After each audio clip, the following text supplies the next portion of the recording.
الحمدللہ رب العالمین والصلاة والسلام علی سید الانبیاء والمرسلین نبینا محمد وعلی آلہ وصحبہ اجمعین، اما بعد۔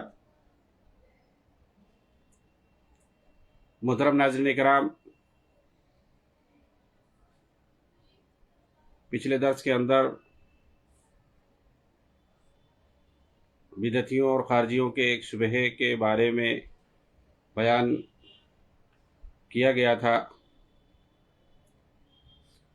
لیکن اس پر پوری تفصیلی گفتگو نہیں کی گئی تھی۔ وہ یہ کہ نبی پاک صلی اللہ علیہ وسلم کی ایک حدیث ہے، افضل الجہاد کلمۃ حق عند سلطان جائر،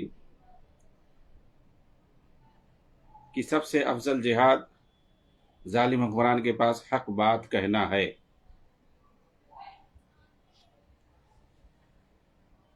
یہ لوگ اس سے استدلال کرتے ہیں اس حدیث سے، اور کہتے ہیں کہ ظالم حکمرانوں پر نکیر کرنا جہاد ہے۔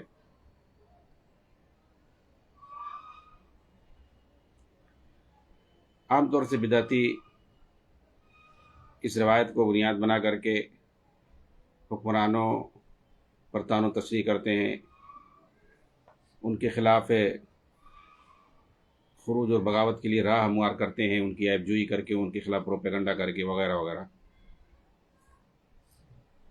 سب سے پہلے یہ چیز یاد ہونی چاہیے، یہ اصول یاد ہونا چاہیے کہ جو بدعتی ہوتے ہیں، جو نفس پرست ہوتے ہیں، ہوا پرست ہوتے ہیں، جن کا انحراف ہوتا ہے، ان کے دلوں میں کجی ہوتی ہے، اور وہ ضلالت اور گمراہی کے کھائیوں میں بھٹک رہے ہوتے ہیں، یہ بدعتی قرآن و حدیث سے استدلال کرتے ہیں، چاہے ان کے یہاں فکر کی غلطی ہو، عقیدے کے اندر انحراف ہو، یا دینی احکام کے اندر انحراف پایا جاتا ہو۔ یہ بھی کتاب و سنت ہی سے استدلال کرتے ہیں۔ تو ان کے یہاں یہ اصول ہے، میں بتا دوں کہ یا تو ان کی دلیل صحیح نہیں ہوتی ہے، وہ کسی ضعیف روایت سے یا کسی تاریخی واقعات سے من گھڑت موضوع روایت سے استدلال کریں گے، بزرگوں کی کہانی، خواب و منامات اور کرامات وغیرہ سے استدلال کریں گے، لوگوں کو جذبات میں لا کر کے ان کے جذبات سے کھلواڑ کریں گے۔ جذبات سے بھی یہ لوگ بہت زیادہ استدلال کرتے ہیں۔ تو یہ پہلی بات یاد رکھیں کہ ان کے ہاں عام طور سے عموماً ان کی جو دلیل ہوتی ہے وہ صحیح نہیں ہوتی ہے۔ دوسری چیز، دلیل ممکن ہے صحیح ہو، یعنی وہ قرآن کی کوئی آیت پیش کر رہے ہوں یا کوئی صحیح حدیث پیش کر رہے ہوں، ممکن ہے دلیل ان کے پاس جو ہے صحیح ہو، لیکن اس سے استدلال جو کرتے ہیں وہ استدلال نہیں صحیح ہوتا ہے، اور اصل جو ہے استدلال ہوتا ہے، تو استدلال ان کا غلط ہوتا ہے۔ آپ دیکھیں طاہر القادری نے میلاد نبوی پر، اس کی حقیقت پر، اس کے منانے پر، اس کے جواز پر اس نے 1000 صفحے کی کتاب لکھی ہے۔ سینکڑوں دلیلیں اس نے قرآن کی آیتوں سے اور صحیح حدیثوں سے نقل کیا ہے۔ اب آپ سوچیں کہ کیا وہ دلیلیں صحیح ہوگی میلاد منانے پر؟ بالکل ایک بھی دلیل صحیح نہیں ہے، لیکن اس نے ذکر کیا ہے، اس نے آیتوں سے اور حدیثوں سے دلیل پکڑا ہے۔ تو یہ اصول یاد رکھیں کہ ان کے یہاں یا تو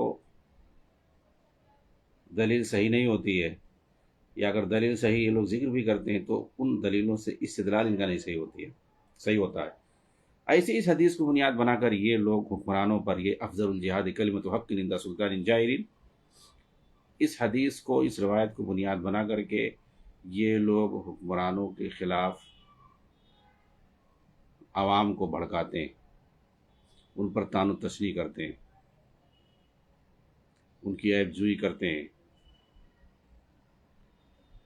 اور ان کے خلاف پروپیگنڈا کرتے ہیں، لوگوں کی نگاہوں میں، عوام کی نگاہ میں اس حاکم کو مبغوض بنا کے پیش کرتے ہیں۔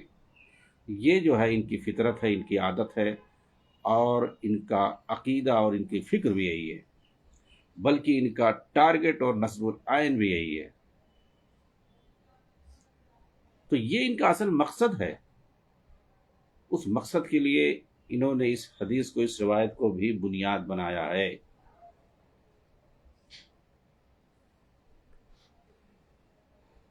تو کیا یہ روایت جو ہے ان کے لیے دلیل ہے؟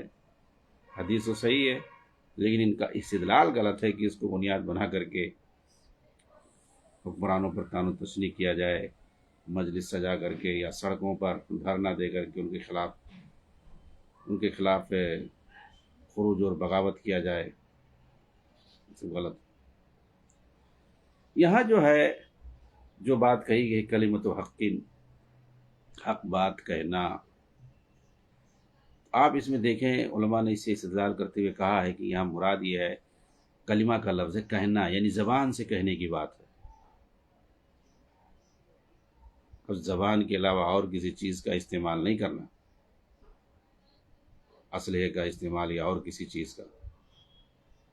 اور حق بات کرنا، بھلائی والی بات کہنا جو اس کے لیے بھلا ہو اور عوام کے لیے بھلا ہو، کیونکہ حق بات کہنے کی بات یہاں پر آئی ہے۔ اور یہ ایسی کوئی بات حکمرانوں کے تعلق سے کہہ نہیں سکتے ہیں جو ان کے حق میں بھلا ہو، ان کے لیے اچھائی ہو، ان کی توفیق اور ان کی اصلاح کے لیے دعا کبھی کر ہی نہیں سکتے ہیں، ان کے حق میں خیر خواہی کبھی رکھ ہی نہیں سکتے ہیں۔ یہ ایک خوارج کی پہچان ہے، یہ بدعتیوں کی پہچان۔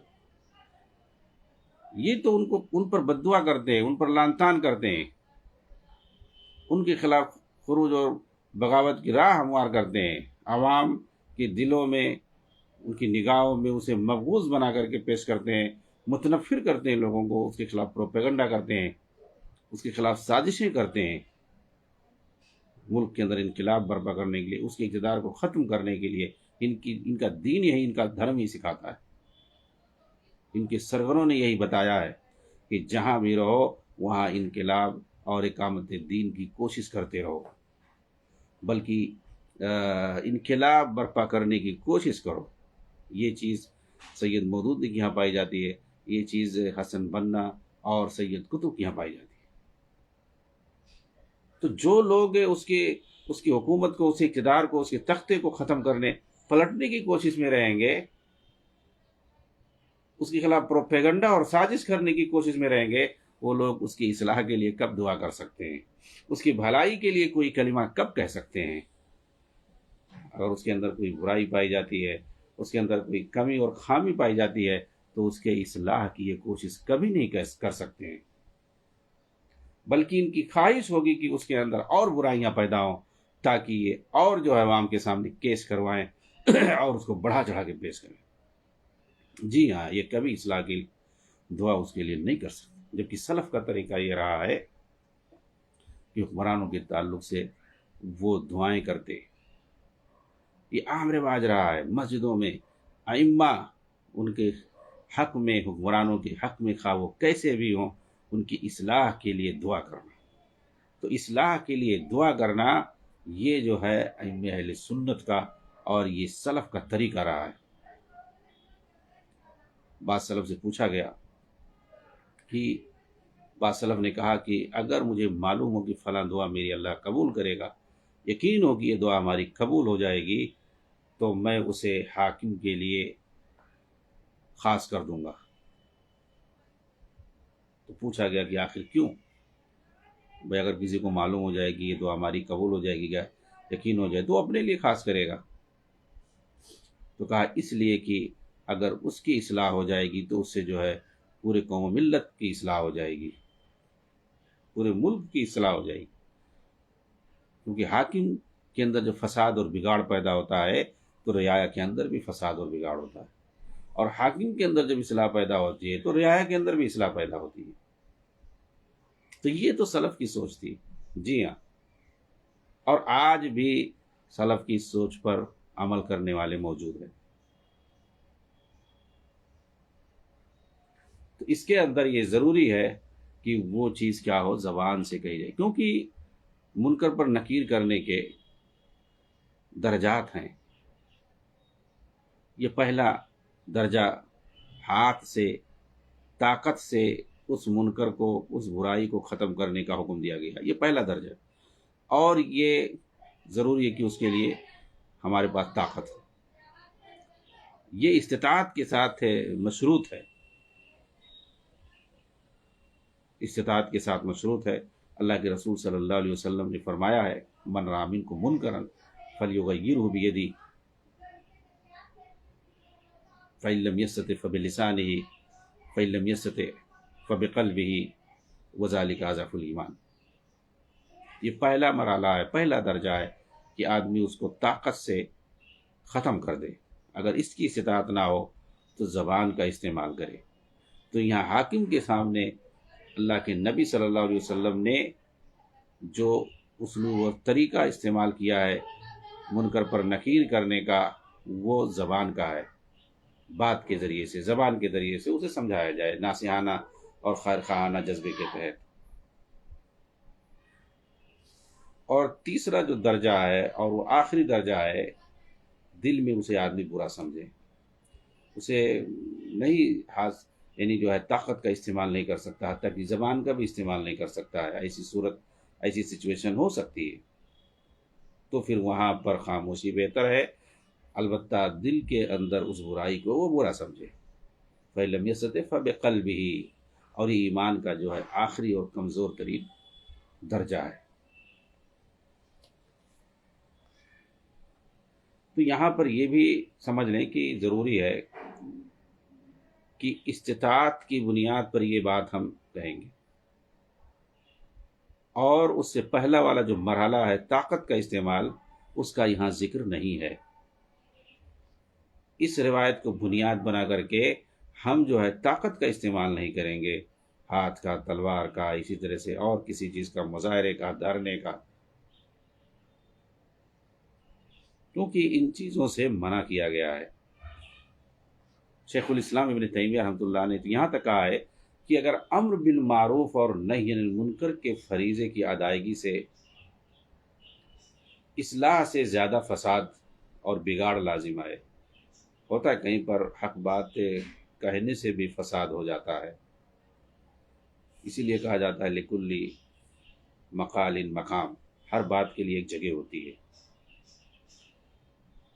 تو ابن تیمیہ رحمہ اللہ نے کہا ہے کہ اگر کہیں پر حق بات کہنے سے، بھلائی کا حکم دینے سے، برائی سے روکنے سے اصلاح سے زیادہ فساد اور بگاڑ کا خطرہ ہو، تو ایسی صورت میں خاموشی اختیار کی جائے گی، اور وہاں پر یہ مشروع نہیں ہے.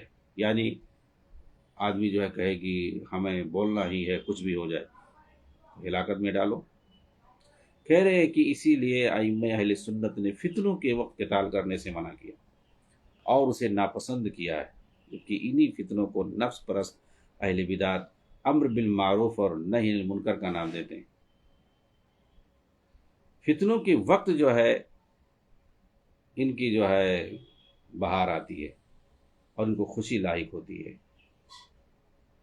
اور اسی وقت یہ لوگ زیادہ بولتے ہیں. امر بالمعروف کا فریضہ یہ لوگ اسی وقت زیادہ انجام دیتے ہیں، فتنوں کے وقت.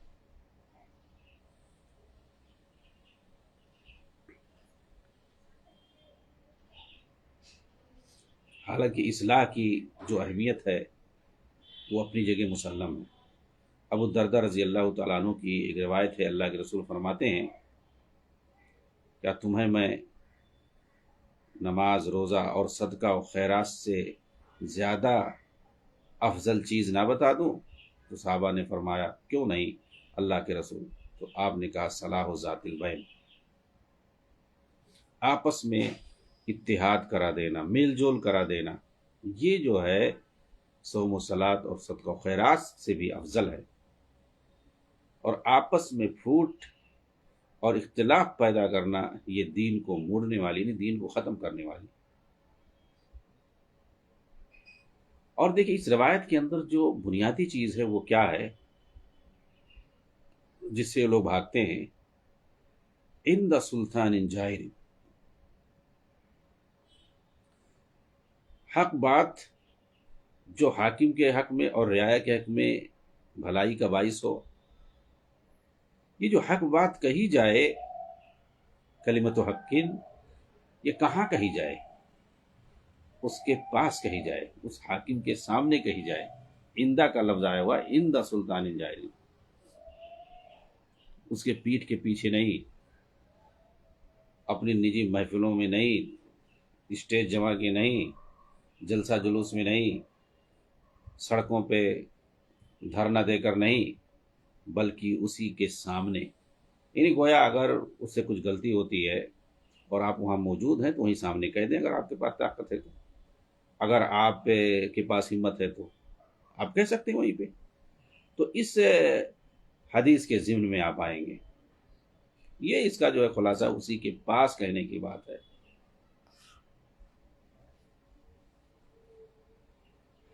اور اسی کے پاس اور دوسری حدیثوں سے ملتا ہے کہ اس کے پاس سے مراد یہ ہے کہ اس کو تنہائی میں لے جا کے کہنا۔ جی ہاں، دوسری روایتوں سے پتہ جو چلتا ہے کہ تنہائی میں اس سے کہنا، بات کرنا، اگر اسے کوئی غلطی ہو جائے اور اسے آپ نصیحت کرنا چاہتے ہیں جو ملک ملت کے لیے بھلا ہو، تو آپ تنہائی میں اس سے ملیں اور اس سے بات کریں۔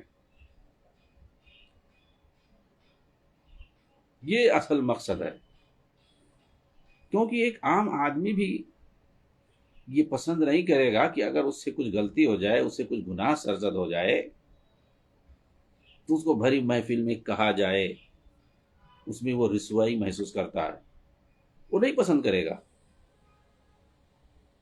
کہ اس کی غلطی کو جو ہے بھری محفل میں اچھالا جائے، خواہ اس کو ناسیانہ جذبے سے کیوں نہ کہی جائے۔ اور اگر نازیانہ جذبہ نہ ہو تو غصہ بھی ہوگا، اور اگر اس کے پاس طاقت ہوگی تو انتقام لینے کی بھی کوشش کرے گا۔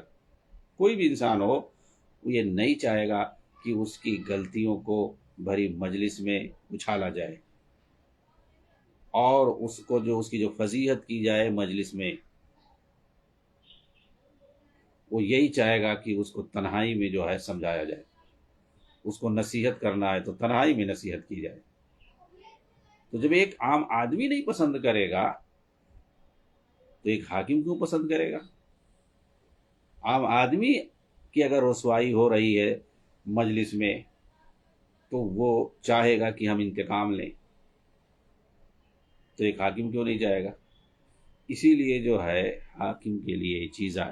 حدیثوں سے پتہ چلتا ہے، ابھی حدیثیں ہم پیش کریں گے، کہ یہ جو اندہ سلطان کا لفظ آیا ہوا ہے کہ بادشاہ کے پاس جو ہے، حاکم کے پاس یہ بات کہی جائے، حق بات، تو وہاں پاس سے مراد یہ ہے کہ اس کو تنہائی میں لے جا کر کہی جائے وہ بات۔ اگر وہ مان لیا تو اچھی بات ہے، یہی مطلوب ہے، نہیں مانا تو آدمی جس نے بات کہی ہے اس نے اپنی ذمہ داری پوری کر دی، وہ بری ذمہ ہو گیا، حق ادا کر دیا اپنا۔ چنانچہ ایک لمبی روایت ہے، مسند احمد کی ہے، صحیح روایت ہے، اس کو میں جو ہے اردو میں اس کا ترجمہ پڑھ رہا ہوں۔ شریح ابن عبید کہتے ہیں کہ جب سیدنا ایاز ابن غنم نے داریہ کے اندر داریہ شہر کو فتح کیا تو اس کے گورنر کو کوڑے مارے، اس پر سیدنا ہشام بن حکیم نے انہیں تلخ جملے کہے، حتیٰ کہ ایاز ان سے ناراض ہو گئے۔ کچھ دن گزرنے کے بعد ہشام ان کے پاس دوبارہ آئے اور ان سے معذرت کر کے کہنے لگے، کیا آپ نے نبی پاک صلی اللہ علیہ وسلم کو یہ فرماتے ہوئے نہیں سنا کہ قیامت کے دن سب سے زیادہ سخت عذاب اس شخص کو ہوگا جو دنیا میں لوگوں کو سب سے سخت عذاب دیتا رہا ہوگا؟ اس پر سیدنا ایاز نے کہا، ہشام، جیسے آپ نے نبی سے سنا ہے اسی طرح ہم نے بھی سنا ہے، اور جیسے آپ نے دیکھا ہے ہم نے بھی دیکھا ہے، لیکن کیا آپ نے نبی پاک صلی اللہ علیہ وسلم کو یہ فرماتے ہوئے نہیں سنا کہ جو شخص کسی معاملے میں بادشاہ کی نصیحت کرنا چاہے تو سب کے سامنے نہ کرے؟ بادشاہ کو اگر نصیحت کرنا چاہتا ہے تو سب کے سامنے نہ کرے، بلکہ اس کا ہاتھ پکڑ کر اسے خلوت میں لے جائے۔ اگر بادشاہ اس کی نصیحت قبول کر لے تو بہت اچھا، ورنہ اس کی ذمہ داری پوری ہو گئی۔ اور اے ہشام، آپ تو بڑے جری آدمی ہیں، اللہ کی طرف سے مقرر ہونے والے بادشاہ کے سامنے بھی جرات کا مظاہرہ کرتے ہیں، کیا آپ کو اسے ڈر نہیں لگتا کہ بادشاہ آپ کو قتل کر دے اور آپ اللہ کے بادشاہ کے مقتول بن جائیں؟ سو معلوم ہونا چاہیے کہ یہاں پر نبی اکرم صلی اللہ علیہ وسلم نے افضل جہاد سے مراد حکمران وقت سے ہتھیار بند ہو کر مقابلہ کرنا نہیں بتایا، اس کے خلاف بغاوت کرنا نہیں مراد ہے، بلکہ یہاں پر مراد یہ ہے کہ اگر حاکم وقت کو برائی کا ارتکاب کرتے دیکھو تو اس کے سامنے نکیر کرو، اسے نصیحت کرو، اور یہ نصیحت حکمت اور موعظت کے ساتھ ہو، اس میں کوئی سختی نہ ہو اور ایسی نصیحت نہ ہو جس سے اس کی رسوائی ہو، کیونکہ حدیث کے اندر آیا ہے کہ جو حاکم وقت کو ذلیل کرتا ہے تو اللہ تعالیٰ اسے ذلیل و رسوا کرتا ہے۔ ایک روایت ہے، زیاد ابن قصیب العدوی کہتے ہیں کہ میں ابو بکرہ رضی اللہ تعالیٰ عنہ کے ساتھ تھا ابن عامر کے منبر کے پاس، جو کہ خطبہ دے رہے تھے، وہ گورنر تھے، ابن عامر جو تھے وہ شہر کے گورنر تھے، وہ خطبہ دے رہے تھے اور وہ باریک کپڑا پہنے ہوئے تھے۔ تو ابو بلال کہتے ہیں انظروا الی امیرنا یلبس ثیاب الفساق، یہ دیکھو اپنے جو گورنر ہیں یہ فاسقوں والا لباس پہن کے گھوم رہے ہیں۔ اب یہ کیا ہے؟ یہ تان و تشنیع ہے، یہ حاکم کی عیب جوئی ہے، اس طرح کہنا۔ تو وہاں پر دیکھیے صحابی رسول موجود تھے ابو بکرہ رضی اللہ تعالیٰ عنہ، انہوں نے کیا کہا؟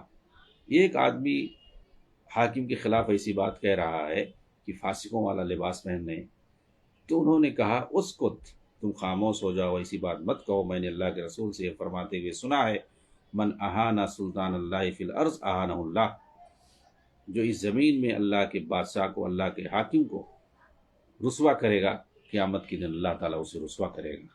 یہ سنن ترمذی کے اندر روایت۔ چنانچہ اگر حاکم وقت تک رسائی ممکن ہو اور وہاں تک آدمی پہنچ جائے اور اسے نصیحت بھی کرے تو ایسی صورت میں اس کا جو فریضہ تھا اس نے اسے ادا کر دیا اور بات ختم ہو گئی۔ لیکن اگر اس تک رسائی کی کوئی صورت نظر نہ آئے تو یہ اصول معلوم ہونا چاہیے کہ اللہ تعالیٰ نے کسی بھی نفس کو اس کی طاقت سے زیادہ مکلف نہیں بنایا، اور یہ بھی معلوم رہے کہ اگر نصیحت کے بعد اس نے اسے قتل کر دیا، حالانکہ اس نے نصیحت کے جو شرعی ضوابط اور اصول تھے اور جو شرائط تھے ان کا اس نے لحاظ رکھا تھا، تو ایسی صورت میں وہ شہید ہوگا، جیسا کہ ایک حدیث کے اندر آیا ہے کہ اللہ کے نبی صلی اللہ علیہ وسلم نے فرمایا حمزہ بن عبد المطلب شہداء کے سردار ہیں، اور وہ شخص بھی شہید ہے جو کسی ظالم حاکم کے پاس جا کر اسے بھلائی کا حکم دے اور برائی سے روکے مگر وہ اسے قتل کر دے۔ تو وہاں پر حکمت اور موعظت سے کام لیا جائے اور نرمی سے کام لیا جائے۔ آپ دیکھیں قرآن کے اندر اللہ تعالیٰ نے حضرت موسیٰ علیہ السلام، حضرت ہارون علیہ السلام کو بھیجا تھا فرعون کے پاس جو کہ وقت کا حاکم تھا، اور میں سمجھتا ہوں کہ فرعون سے بڑا ظالم حاکم کون آ سکتا ہے؟ اس کے سامنے بھیجا تھا، اس کے پاس، اس کے دربار میں کہا جاؤ، اس کے پاس جا کر کے نصیحت کرو، فَأْتِيَاهُ فَقُولَا لَهُ قَوْلًا لَّيِّنًا، فرعون کے پاس تم دونوں جاؤ اور اسے نصیحت کرو اور اسے جا کر کے نرم بات کرنا، نرمی سے بات کرنا۔ اور ایک دوسری آیت کے اندر ہے کہ اس کے پاس جا کر کے اس سے نرمی سے بات کرنا، ہو سکتا ہے وہ اللہ سے ڈر جائے اور تقوی اختیار کرے۔ دیکھیے وقت کا جو ظالم بادشاہ ہے فرعون ہے، اس کے پاس ایک نبی کو اللہ تعالیٰ بھیج رہا ہے کہ اس کے پاس جاؤ، اس کے دربار میں جاؤ، اس سے بات کرو اور اس سے نصیحت کرو، ہو سکتا ہے وہ اللہ سے ڈر جائے اور نصیحت حاصل کر لے۔ یہ نہیں کہا کہ جاؤ بنو اسرائیل کو مصر کے اندر اکٹھا کرو، وہ بہت ستائے گئے ہیں، وہ فرعون نے بہت زیادہ ان کو ستایا ہے، جاؤ وہاں پر بنی اسرائیل کو اکٹھا کرو اور مصر کی سڑکوں پر جا کے مظاہرہ کرو اور فرعون کے خلاف ماحول بناؤ، بغاوت کرو اور انقلاب پیدا کر کے اس کی حکومت کو گرا دو اور جا کے قابض ہو جاؤ، کیونکہ اصل دین کا مقصد ہے کیا؟ حکومت اور قائم کرنا، اقامت دین ہے، حکومت قائم کرنا مطلب یہ ان کی نگاہ میں۔ تو کیا اللہ تعالیٰ نے ایسا کہا؟ اور کیا حضرت موسیٰ نے ایسا کیا کہ بنی اسرائیل کو لے کر کے اس کے خلاف کھڑے ہو جائیں اور پھر جو اس کی حکومت ختم کر دیں؟ حضرت موسیٰ علیہ السلام کیا حکومت قائم کرنے آئے تھے؟ آپ تصور کریں اگر حکومت قائم کرنا جیسے لوگ بولتے ہیں تو حضرت موسیٰ علیہ السلام کے پاس ٹائم تھا، وقت تھا، سب کچھ تھا، اور مصر کے اندر وہ حکومت قائم کر سکتے تھے، کیونکہ جب آپ وہاں سے بنو اسرائیل کو لے کے نکل گئے تو کیا ہوا؟ فرعون اپنی پوری فوج کے ساتھ غرق ہو گیا، اور اس کے بعد موسیٰ علیہ السلام بنو اسرائیل کو لے کے کہاں تھے؟ میدان تی میں 40 سال تک تھے.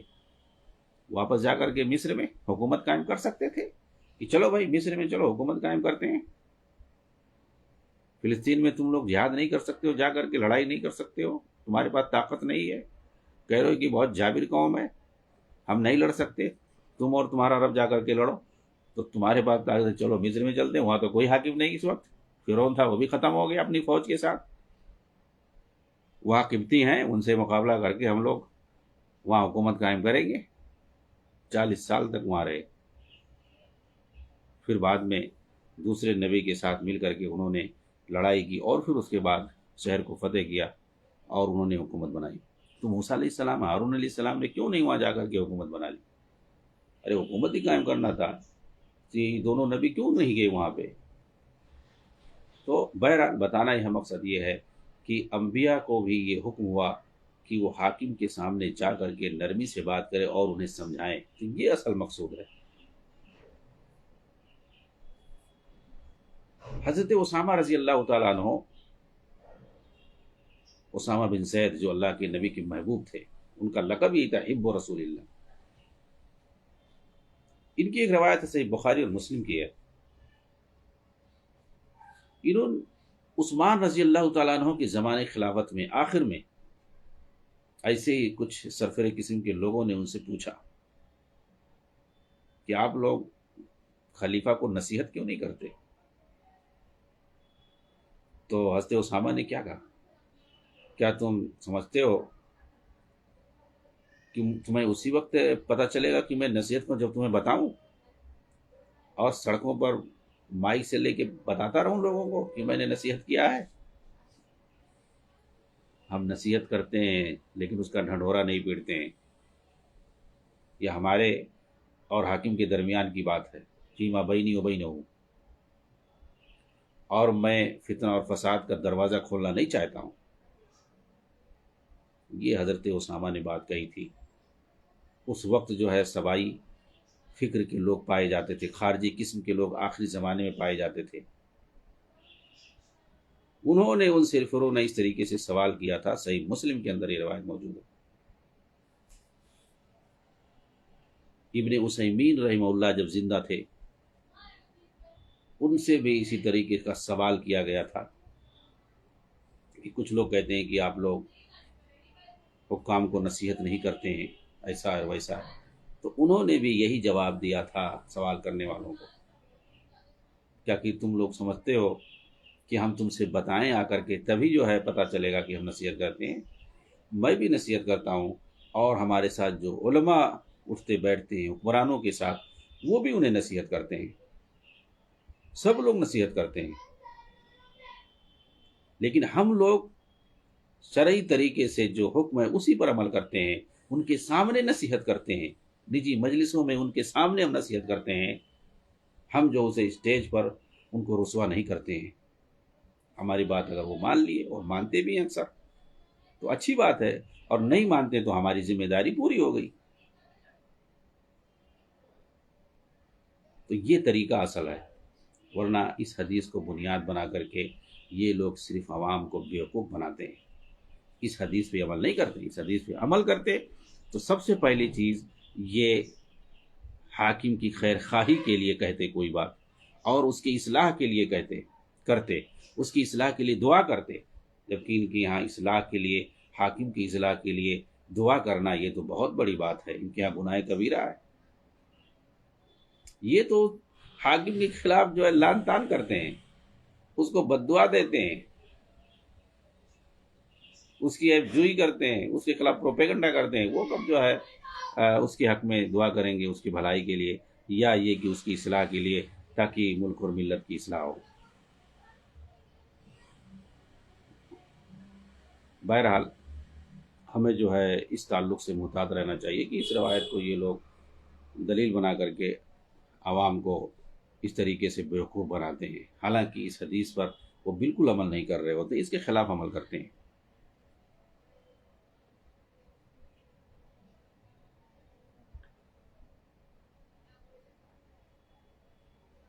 اسی پر میں اکتفا کرتا ہوں، اور انشاءاللہ آگے مزید باتیں پیش کریں گے۔ السلام علیکم ورحمۃ اللہ وبرکاتہ۔